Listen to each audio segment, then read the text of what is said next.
नमस्कार। आपका अखबार के इस अंक में आपका स्वागत है। मैं हूं प्रदीप सिंह।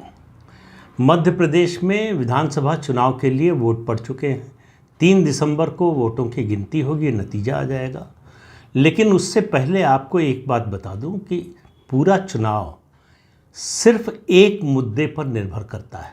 आपको आश्चर्य होगा कि चुनाव के दौरान इतने सारे मुद्दे आए, एक मुद्दे की बात कैसे कह रहा हूँ। ये इसका जो है हिस्टोरिकल बैकग्राउंड है। इसके बारे में एक लेख छपा है एक वेबसाइट पर। डॉक्टर सुधा पाई का, जेएनयू की प्रोफेसर हैं और सामाजिक विषयों पर लिखती रहती हैं। उनकी किताब भी हाल ही में आई है, एक बीएसपी की राजनीति पर, जिसका नाम है मोदी, माया और रावण। उसके बारे में मैंने जिक्र किया था, एक वीडियो भी बनाया था, लेकिन आज उसकी बात नहीं कर रहा हूँ। आज मध्य प्रदेश की बात कर रहा हूँ। ये जो मैं वीडियो बना रहा हूँ, इसमें से काफ़ी तथ्य जो है उन्हीं के आर्टिकल से लिए हुए हैं। आज़ादी के बाद से जितने ट्राइबल एरिया थे मध्य प्रदेश के, उनमें कांग्रेस पार्टी को पूरा समर्थन मिलता रहा है ट्राइबल्स का, और ये सिलसिला लंबे समय तक चलता रहा। पहले जनसंघ के रूप में, फिर भारतीय जनता पार्टी के रूप में। भारतीय जनता पार्टी वहाँ दूसरी पार्टी थी, दूसरी राष्ट्रीय पार्टी थी।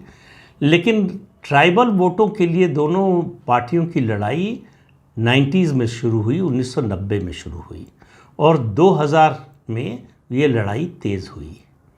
1950 से वनवासी कल्याण परिषद जो है वहाँ पर ट्राइबल्स के बीच में, जनजातीय समूह के बीच में काम कर रही है।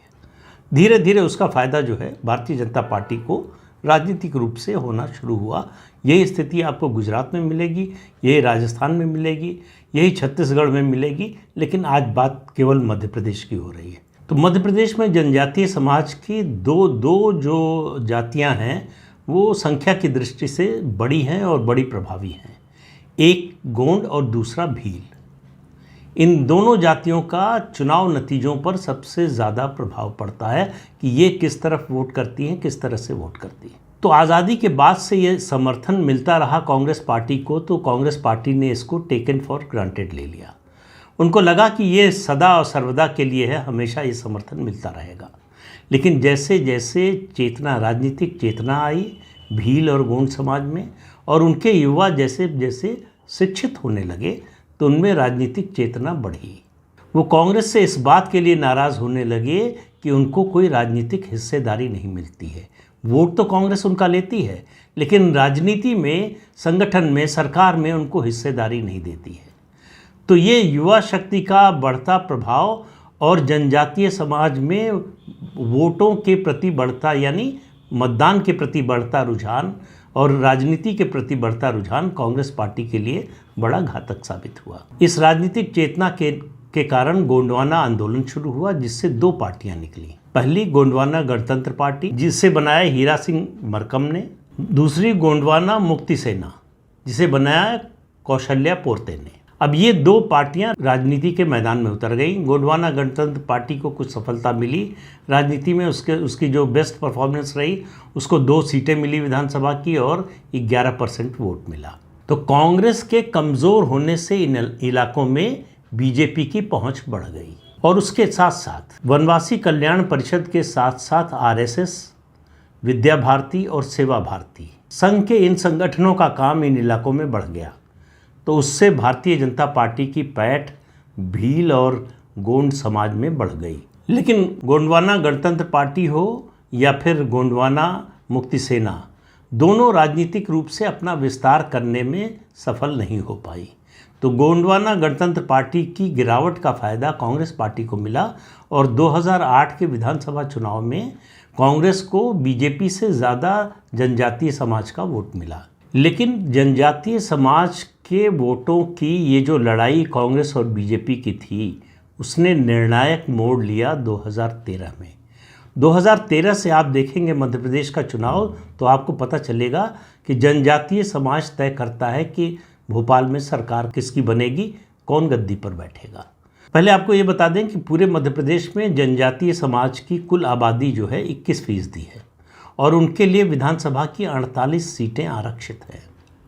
2013 के चुनाव में भारतीय जनता पार्टी की अब तक की सबसे अच्छी परफॉर्मेंस जनजातीय समाज के बीच में रही, ट्राइबल एरिया में रही। और 48 में से 34 सीटें 34 सीट्स भारतीय जनता पार्टी को मिल गई। उसको भारी बहुमत मिला। कांग्रेस पार्टी को सिर्फ 14 सीटें मिली। क्योंकि दो ही पार्टियां हैं और कोई पार्टी उस तरह से मैदान में थी नहीं, जो क्षेत्रीय पार्टी बनी वो ज़्यादा चल नहीं पाई।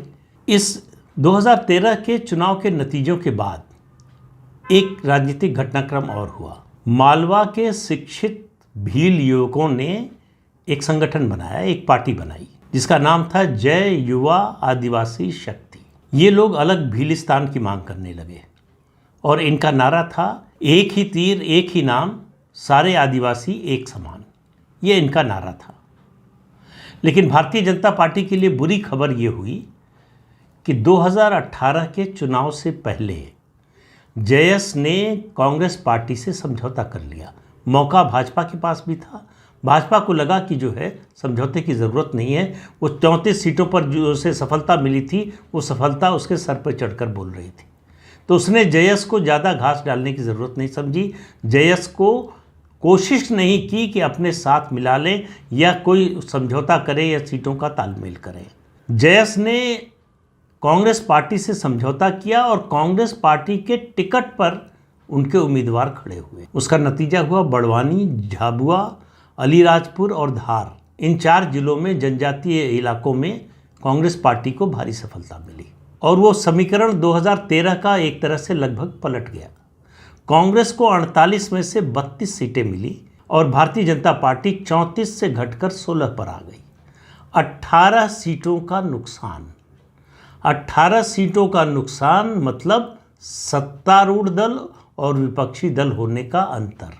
उन 18 सीटों में से अगर आधी भी भारतीय जनता पार्टी ले गई होती तो भी उसकी सरकार 2018 में बनती, उसको सत्ता से बाहर न जाना पड़ता और तोड़फोड़ करके फिर सरकार न बनाना पड़ता। तो जनजातीय समाज का मध्य प्रदेश की राजनीति पर कितना बड़ा और कैसा प्रभाव है ये 2013-2018 का चुनाव बताता है।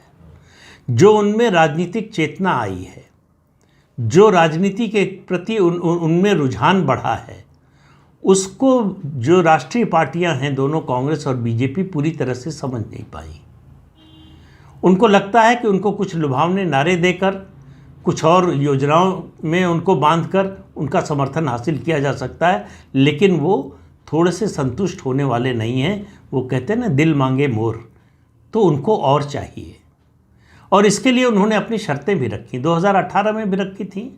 भारतीय जनता पार्टी ने सुना नहीं। उन्होंने मांग की थी कि पेसा लागू किया जाए, यानी panchayat extension in scheduled areas.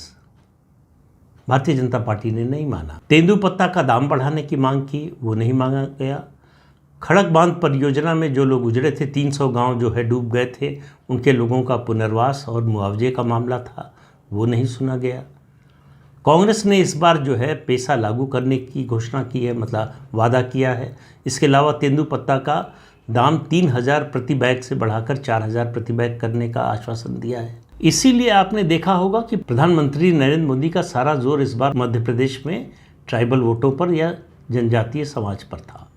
वो अपनी ज़्यादातर सभाओं में जनजातीय समाज की पहली महिला को राष्ट्रपति बनाने की बात करते रहे कि भारतीय जनता पार्टी ने किया है। उसके अलावा रानी दुर्गावती देवी गौरव यात्रा भारतीय जनता पार्टी ने पूरे मध्य प्रदेश में निकाली। उसके अलावा तान्या भील और रानी कमलापति के नाम पर रेलवे स्टेशनों के नाम रखे गए। 2018 में भी जनजातीय समाज के लोगों की मांग थी कि उनके गृह जिले में ही उन्हें रोजगार का अवसर मिले, जंगल की ज़मीन का संरक्षण हो और गोंडी और भीली भाषा को संविधान की 8वीं अनुसूची में शामिल कराया जाए। हालांकि ये मांगे अभी मानी नहीं गई, लेकिन दोनों पार्टियों की ओर से वादे बहुत सारे किए गए। अब सवाल ये है कि किस पर ज़्यादा भरोसा करेंगे जनजातीय समाज के लोग। एक बात तो ये है, लेकिन भारतीय जनता पार्टी के लिए अच्छी खबर हो सकती है या हो सकता है बुरी खबर भी हो जाए। वो ये है कि जेएस इस बार अलग से चुनाव लड़ रहा है, कांग्रेस से उसका समझौता नहीं हुआ है। तो कांग्रेस को 2018 में जेएस के साथ होने का जो फ़ायदा मिला था वो इस बार नहीं मिलेगा।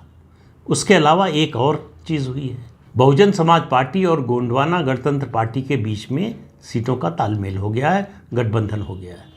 दोनों गठबंधन में लड़े हैं चुनाव 78 सीट्स पर बहुजन समाज पार्टी ने अपने उम्मीदवार खड़े किए और उसके बाद बची हुई 52 सीटों पर गोंडवाना गणतंत्र पार्टी ने खड़ा किया। अब सवाल ये है कि ये वोट किसका काटेंगे। अब अगर 2018 की दृष्टि से देखें तो मैक्सिमम फ़ायदा कांग्रेस पार्टी का हुआ था, तो ये कुछ भी जो है जनजातीय वोट ले जाते हैं तो ज़्यादा नुकसान कांग्रेस का होने की संभावना है। लेकिन क्या भारतीय जनता पार्टी को इससे फ़ायदा होगा? क्या इस ट्रायंगुलर कंटेस्ट में, ख़ासतौर से मैं ट्राइबल एरिया की बात कर रहा हूँ, ट्राइबल एरिया में एक तरह का ट्रायंगुलर कंटेस्ट हो गया है। बीएसपी, गोंडवाना गणतंत्र पार्टी और उसके अलावा कांग्रेस और बीजेपी, ये 3 पार्टियाँ। जेएस उसमें एक माइनर प्लेयर की तरह है जो खेल बिगाड़ने का काम कर सकती है, किसी को जिताने हराने का काम नहीं कर सकती।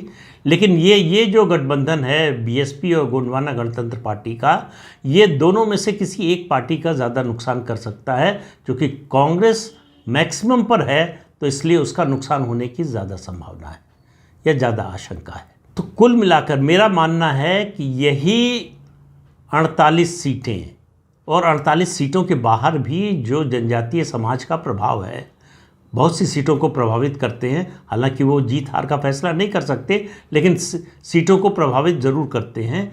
जनजातीय समाज का वोट तय करेगा कि इस बार यानी 2023 में भोपाल में सरकार किसकी बनेगी। भाजपा की सत्ता बनी रहेगी या कांग्रेस लौटकर सत्ता में आएगी। तो इस अंक में इतना ही। अगले अंक में फिर मिलेंगे किसी नए मुद्दे के साथ। तब तक के लिए अनुमति दीजिए। आपसे अनुरोध है कि ये चैनल देखिए, शेयर कीजिए, लाइक कीजिए और सब्सक्राइब जरूर कीजिए। नमस्कार।